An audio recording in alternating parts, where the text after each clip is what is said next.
Hi friends, അസ്സലാമു അലൈക്കും. Welcome back to Misriya family vlog. ഇന്ന് ഞാനിവിടെ വന്നിരിക്കുന്നത് ഒരു ചിക്കൻ ടിക്ക ബിരിയാണിയുടെ റെസിപ്പി ആയിട്ടാണ്. അപ്പോൾ നല്ല ടേസ്റ്റാണ്. അപ്പോൾ വീഡിയോയിലേക്ക് പോകുന്നതിന് മുമ്പ് ആദ്യമായിട്ട് ഈ ചാനൽ കാണുന്ന കൂട്ടുകാരുണ്ടെങ്കിൽ ഒന്ന് സബ്സ്ക്രൈബ് ചെയ്യണേ. തൊട്ടടുത്തുള്ള ബെല്ലൈക്കൺ കൂടെ ഒന്ന് എനേബിൾ ചെയ്യണം. അപ്പോൾ നമുക്ക് വീഡിയോയിലേക്ക് പോവാം. ഞാനിവിടെ 1.5 കിലോ ചിക്കൻ എടുത്തിട്ടുണ്ട്. അപ്പോൾ ഇതുപോലെ വലിയ പീസാക്കി ഞാൻ എടുത്തിട്ടുണ്ട്. ഇനി നമുക്ക് ഇതിലേക്ക് വേണ്ട മസാലകൾ എന്തൊക്കെയാണെന്ന് നോക്കാം. ഞാനിവിടെ ഒരു 3 ടേബിൾ സ്പൂൺ വെളുത്തുള്ളി ഇഞ്ചി പേസ്റ്റ് ചേർത്ത് കൊടുക്കുന്നുണ്ട്. ഇനി നമുക്ക് ഇതിലേക്ക് 1 ടേബിൾ സ്പൂൺ മുളക് പൊടി ചേർത്ത് കൊടുക്കാം. പിന്നെ 1 ടീസ്പൂൺ ഗരം മസാല, 1 ടീസ്പൂൺ കുരുമുളക് പൊടി, പിന്നെ അരമുറി ചെറുനാരങ്ങ പിഴിഞ്ഞു കൊടുക്കാം. ഇനി നമുക്ക് ഇതിലേക്ക് 3 ടേബിൾ സ്പൂൺ തൈര് ചേർത്ത് കൊടുക്കാം. ആവശ്യത്തിന് ഉപ്പ് ചേർത്ത് കൊടുക്കാം. പിന്നെ 1 ടേബിൾ സ്പൂൺ ഓയിൽ ചേർത്ത് കൊടുക്കുന്നുണ്ട്. ഉപ്പൊക്കെ ചേർത്തിട്ട് നമുക്ക് എല്ലാം ഒന്ന് നല്ലപോലെ ഒന്ന് കൈകൊണ്ട് മിക്സ് ചെയ്തെടുക്കാം. അപ്പോൾ ചിക്കനിൽ ഈ മസാലയൊക്കെ പിടിക്കണം. അപ്പോൾ നമുക്കിത് നല്ലപോലെ ഒന്ന് കൈകൊണ്ട് മിക്സാക്കി എടുക്കാം.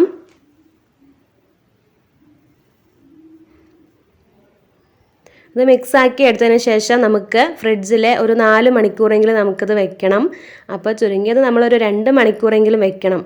അപ്പോഴേ നമ്മുടെ ചിക്കൻ നല്ല സോഫ്റ്റായി വരുള്ളൂ. അപ്പോൾ നമ്മൾ 2 മണിക്കൂറെങ്കിലും നമ്മളിത് വെക്കാൻ ശ്രമിക്കണം. അപ്പോൾ നമുക്കിത് അടച്ച് വെച്ചിട്ട് ഒരു 2 മണിക്കൂർ വെയിറ്റ് ചെയ്യാം. ഞാനൊരു ഏകദേശം 2 മണിക്കൂർ എടുത്തിട്ടുണ്ട്. അപ്പോൾ നമുക്കിതൊന്ന് 2 മണിക്കൂർ നമുക്കൊന്ന് വെയിറ്റ് ചെയ്യാം.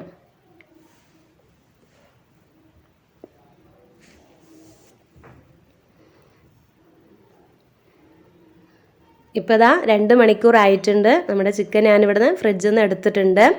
ഇനി നമുക്ക് ഇതൊന്ന് ഫ്രൈ ചെയ്തെടുക്കണം. അപ്പോൾ അതിന് വേണ്ടി ഞാനൊരു പാൻ അടുപ്പിൽ വെച്ചിട്ടുണ്ട്.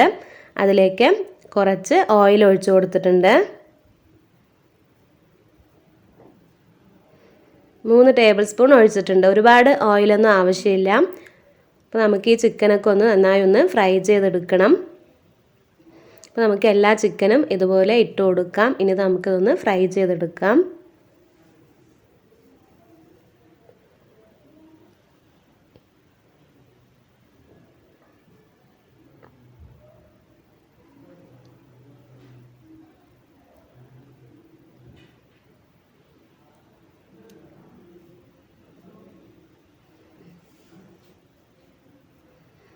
അപ്പോൾ നമുക്ക് ഈ ചിക്കനൊക്കെ ഒന്ന് ഫ്രൈ ചെയ്തെടുക്കണം. അതുവരെ നമുക്കൊന്ന് വെയിറ്റ് ചെയ്യാം.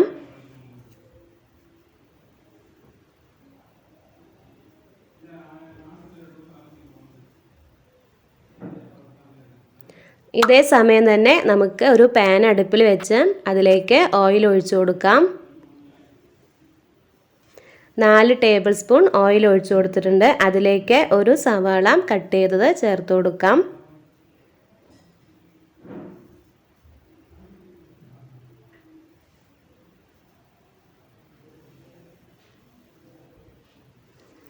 ഇനി നമ്മുടെ സവാള നല്ലപോലെ ഒന്ന് വഴഞ്ഞു വരണം. ആ സമയം നമുക്ക് 3 ടേബിൾ സ്പൂൺ വെളുത്തുള്ളി ഇഞ്ചി പേസ്റ്റ് ചേർത്ത് കൊടുക്കാം. ഇനി നമുക്കത് നല്ലപോലെ ഒന്ന് വഴറ്റിയെടുക്കാം. അപ്പം അതിൻ്റെ പച്ചമണമൊക്കെ ഒന്ന് മാറി വരണം. ഇനി നമുക്കിതിലേക്ക് 3 തക്കാളി ചെറുതായി കട്ട് ചെയ്തത് ചേർത്ത് കൊടുക്കാം. വലിയ തക്കാളി ആണെങ്കിൽ 2 തക്കാളി എടുക്കുക. ചെറുതാണെങ്കിൽ 3 തക്കാളി എടുത്തിട്ട് നമുക്കിതുപോലെ ചെറുതായി കട്ട് ചെയ്തെടുത്തിട്ട് ഇതിലേക്ക് ഇട്ട് കൊടുക്കാം. ഇനി നമുക്ക് തക്കാളി നല്ലപോലെ ഒന്ന് വഴഞ്ഞു വരണം. അതുവരെ നമുക്കൊന്ന് വെയിറ്റ് ചെയ്യാം. ഈ സമയം നമ്മുടെ ചിക്കനൊക്കെ അത് അവിടെ ഒന്ന് ഫ്രൈ ആയി വന്നിട്ടുണ്ട്. അപ്പോൾ നമ്മൾ എല്ലാ ചിക്കനും ഇതുപോലെ ഫ്രൈ ചെയ്തെടുക്കണം. അപ്പോൾ ബാക്കി ചിക്കനും ഞാനിതുപോലെ ഇട്ട് കൊടുത്തിട്ടുണ്ട്. പിന്നെ നമുക്ക് ഇതിലേക്ക് വേണ്ടത് റൈസാണ്. ഞാനിവിടെ ബസ്മതി റൈസാണ് എടുത്തിരിക്കുന്നത്. അപ്പോൾ നമ്മുടെ കയ്യിൽ ഏത് അരിയാണെങ്കിലും അതെടുക്കാം. ഞാനിവിടെ ബസ്മതി റൈസാണ് എടുത്തിരിക്കുന്നത്. അത് നമുക്ക് അരമണിക്കൂർ വെള്ളത്തിലിട്ട് വയ്ക്കണം. ഞാനിത് വെള്ളത്തിൽ കുതിരാനിട്ടിട്ടുണ്ട്. അപ്പോൾ നമ്മുടെ തക്കാളിയൊക്കെ നല്ലപോലെ വഴഞ്ഞു വന്നിട്ടുണ്ട്. ഇനി ഇതിലേക്ക് നമുക്ക് മസാല ചേർത്ത് കൊടുക്കാം. 1 ടേബിൾ സ്പൂൺ മല്ലിപ്പൊടി, 1 ടീസ്പൂൺ മുളക് പൊടി, 1 ടീസ്പൂൺ ഗരം മസാല, പിന്നെ 1.5 ടീസ്പൂൺ വറ്റൽമുളക് പൊടിച്ചത്, ചില്ലി ഫ്ലേക്സ്, പിന്നെ അതിലേക്ക് 1 ടീസ്പൂൺ ജീരകം, ചെറിയ ജീരകം പൊടിച്ചത്. അപ്പോൾ ഇത്രയും നമ്മൾ ഇട്ട് കൊടുത്തിട്ടുണ്ട്. അപ്പോൾ ചെറിയ ജീരകമാണ് ഞാനിവിടെ ചേർത്ത് കൊടുത്തത്. ഇനി നമുക്ക് ഇതിലേക്ക് തൈര് വേണം. അപ്പോൾ ഞാനൊരു 1/4 കപ്പ് തൈരും കൂടെ ഇട്ട് കൊടുത്തിട്ടുണ്ട്. ഇതൊക്കെ ഇട്ടിട്ട് നമുക്ക് നല്ലപോലെ ഒന്ന് വഴറ്റിയെടുക്കാം. അപ്പോൾ നല്ലപോലെ ഒന്ന് മിക്സ് ചെയ്തിട്ട് നമുക്കതൊന്ന് 10 മിനിറ്റ് ഒന്ന് വേവിച്ചെടുക്കണം.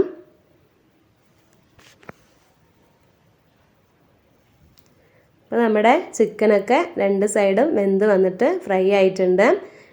ഇനി നമുക്കിതിലേക്ക് കുറച്ച് മല്ലിയിലയും പുതിനയിലയും ചേർത്ത് കൊടുക്കാം. നല്ലപോലെ ഒന്ന് വഴറ്റിയെടുക്കാം.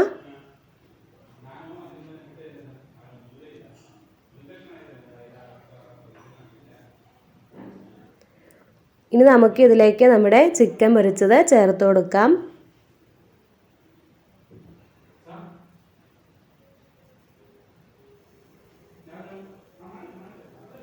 നല്ലപോലെ ഒന്ന് മിക്സ് ചെയ്തിട്ട് നമുക്കൊരു 10 മിനിറ്റ് ഇതൊന്ന് സിമ്മിൽ വെച്ചിട്ട് ലോ ഫ്ലെയിമിൽ വെച്ചിട്ട് നമുക്കൊന്ന് വേവിച്ചെടുക്കണം.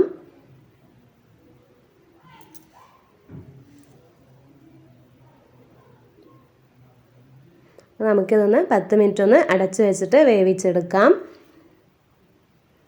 ഈ സമയം നമുക്ക് വേറൊരു പാൻ അടുപ്പിൽ വെച്ചിട്ട് നമുക്ക് റൈസ് റെഡിയാക്കണമല്ലോ. അപ്പോൾ അതിന് വേണ്ട ഓയിൽ ഒഴിച്ച് കൊടുക്കാം. അതിലേക്ക് 3 പട്ട, 5 ഗ്രാമ്പു, 3 ഏലക്ക, പിന്നെ കുറച്ച് നെയ്യ് കൂടെ നമുക്കിതിലേക്ക് ഒഴിച്ച് കൊടുക്കാം. ഞാനൊരു 2 ടേബിൾ സ്പൂൺ നെയ്യ് കൂടെ ഒഴിച്ചിട്ടുണ്ട്. അപ്പോൾ നമുക്ക് നെയ്യ് മാത്രമാണെങ്കിൽ നെയ്യ് ഒഴിച്ച് കൊടുക്കാം, ഓയിലാണെങ്കിൽ ഓയിൽ ഒഴിച്ച് കൊടുക്കാം. ഇനി നമുക്ക് ഇതിലേക്ക് ഒരു സവാള ചെറുതായി കട്ട് ചെയ്തത് ഇതിലേക്ക് ചേർത്ത് കൊടുക്കാം. ഇനി നല്ലപോലെ ഒന്ന് ഇതൊന്ന് വഴറ്റി വരണം. അതുവരെ നമുക്കൊന്ന് വെയിറ്റ് ചെയ്യാം. ഇനി നമുക്ക് ഇതിലേക്ക് വേണ്ട വെള്ളം ഒഴിച്ചു കൊടുക്കണം. ഞാനിവിടെ 4 ഗ്ലാസ് അരിയാണ് എടുത്തത്. അപ്പോൾ ഞാനിതിലേക്കൊരു 6 ഗ്ലാസ് വെള്ളം ഒഴിച്ചു കൊടുക്കുന്നുണ്ട്. അപ്പോൾ നമ്മൾ 4 ഗ്ലാസ് അരിക്ക് 6 ഗ്ലാസ് വെള്ളമാണ് ഞാനിവിടെ ഒഴിച്ചു കൊടുക്കുന്നത്. ഇനി ഇതിലേക്ക് വേണ്ട ആവശ്യത്തിന് വേണ്ട ഉപ്പും കൂടെ ചേർത്ത് കൊടുക്കാം.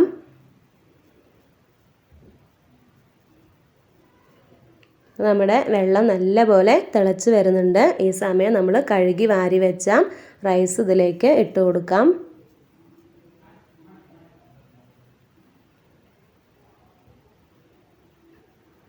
ഇനി റൈസ് ഇതിൽ കിടന്ന് വെന്ത് നമ്മുടെ ഈ വെള്ളമൊക്കെ ഒന്ന് വറ്റി വരണം. നമുക്കതുവരെ ഒന്ന് വെയിറ്റ് ചെയ്യാം. അപ്പോൾ നമ്മുടെ ചിക്കനൊക്കെ ഇവിടെ നല്ലപോലെ റെഡിയായി വന്നിട്ടുണ്ട്. അതിൻ്റെ വെള്ളമൊക്കെ വറ്റിയിട്ട് നല്ലപോലെ റെഡി ആയിട്ടുണ്ട്. ഇവിടെ നമ്മുടെ റൈസ് അതുപോലെ വെള്ളമൊക്കെ വറ്റി വന്നിട്ടുണ്ട്. ഇനി നമുക്കിതൊന്ന് 10 മിനിറ്റ് സിമ്മിൽ വെച്ചിട്ടൊന്ന് വേവിച്ചെടുക്കണം. അതിൽ വെള്ളമൊക്കെ ഒന്ന് വറ്റി വന്നിട്ടുണ്ട്. നമുക്ക് 10 മിനിറ്റ് ഒന്ന് സിമ്മിൽ വെക്കണം. അപ്പോഴേ നമ്മുടെ ചോറൊക്കെ ഒന്ന് വെന്ത് വരുള്ളൂ.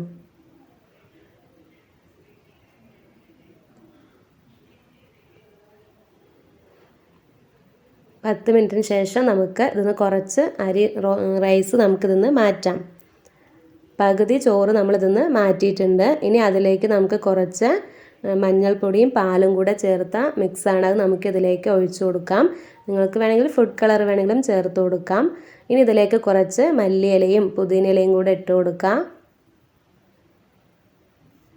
ഇനി ഇതിൻ്റെ മേലെയായിട്ട് നമ്മുടെ കറി ഉണ്ടല്ലോ, ചിക്കൻ കറി, ഇതിലേക്ക് ഇട്ട് കൊടുക്കാം. അപ്പോൾ നമ്മൾ ഫുള്ളും അത് അതിലേക്ക് ഇട്ട് കൊടുക്കാം. ഇനി ഇതിൻ്റെ മേലെ നമ്മൾ ആ ബാക്കിയുള്ള ചോറും കൂടെ ഫുള്ളായിട്ട് ഇട്ട് കൊടുക്കുക. അങ്ങനെ നമ്മളത് ദം ചെയ്തെടുക്കണം. ഇനി ഇതിൻ്റെ മുകളിലായിട്ട് ബാക്കിയുള്ള ആ മഞ്ഞൾപ്പൊടി വെള്ളം ഉണ്ടല്ലോ അത് ഒഴിച്ചു കൊടുക്കുക. പിന്നെ അതുപോലെ മല്ലിയിലയും പുതിനയിലയും ഇട്ട് കൊടുക്കുക. ഇനി നമുക്കിതൊരു 10 മിനിറ്റും കൂടെ ലോ ഫ്ലെയിമിൽ വെച്ചിട്ട് നമുക്കൊന്ന് വേവിച്ചെടുക്കണം. അങ്ങനെ നമ്മുടെ ചിക്കൻ ടിക്കയുടെ പണി ഇവിടെ കഴിഞ്ഞിട്ടുണ്ട്. ഇത്രയേ ഉള്ളൂ. ഇനി നമുക്കിതൊന്ന് അടച്ച് വെച്ചിട്ട് 10 മിനിറ്റ് ഒന്ന് വേവിച്ചെടുക്കാം സിമ്മിൽ വെച്ചിട്ട്. ഇപ്പോൾ 10 മിനിറ്റ് ആയിട്ടുണ്ട്. നമ്മുടെ റൈസിൽ മസാലയൊക്കെ പിടിച്ച് നല്ലപോലെ ആയിട്ടുണ്ട്. നമുക്കിനി ആദ്യം ഈ ഭാഗം ഇങ്ങനെ ഇളക്കി കൊടുക്കാം. അപ്പോൾ ഈ മഞ്ഞ കളറ് എല്ലാവിടെയും മിക്സായി വരും. അതിനുശേഷം നമുക്ക് ബാക്കി ഇതുപോലെ ഒന്ന് മിക്സാക്കി എടുക്കാം.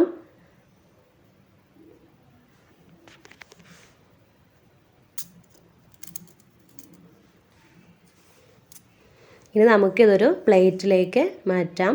അപ്പോൾ അതുപോലെ ഓരോ സൈഡായിട്ട് നമുക്ക് എടുത്തിട്ട് അതുപോലെ ചൂടോടെ നമുക്ക് പ്ലേറ്റിലേക്ക് വിളമ്പാം. അങ്ങനെ നമ്മുടെ ചിക്കൻ ടിക്ക ബിരിയാണി ഇവിടെ റെഡി ആയിട്ടുണ്ട്. എല്ലാവരും ഇതുപോലെ ഒന്ന് ട്രൈ ചെയ്ത് നോക്കണം. നല്ല ടേസ്റ്റ് ഉണ്ട്. നമ്മൾ ഈ അറബിക് റൈസൊക്കെ കഴിക്കില്ല, അതേ ടേസ്റ്റ് തന്നെയാണ്. നല്ല രസമുണ്ട്, നല്ല ടേസ്റ്റും ഉണ്ട്. അതിന് വലിയ പണിയൊന്നുമില്ല, പെട്ടെന്ന് നമുക്ക് റെഡിയാക്കി എടുക്കാം. എല്ലാവരും ഇതുപോലെ ഒന്ന് ട്രൈ ചെയ്ത് നോക്കണം. നിങ്ങൾക്ക് എല്ലാവർക്കും ഈ വീഡിയോ ഇഷ്ടമായാൽ ലൈക്ക് ചെയ്യാനും ഷെയർ ചെയ്യാനും കമൻറ്റ് ചെയ്യാനും മറക്കരുത്. പിന്നെ ആദ്യമായിട്ട് കാണുന്ന കൂട്ടുകാരുണ്ടെങ്കിൽ ഒന്ന് സബ്സ്ക്രൈബ് ചെയ്യണേ. വീണ്ടും പുതിയ വീഡിയോസായിട്ട് ഞാൻ വരുന്നതായിരിക്കും. ഇത്ര നേരം എൻ്റെ വീഡിയോ കണ്ട എൻ്റെ എല്ലാ കൂട്ടുകാർക്കും ഒരുപാട് നന്ദി. Bye friends, thank you.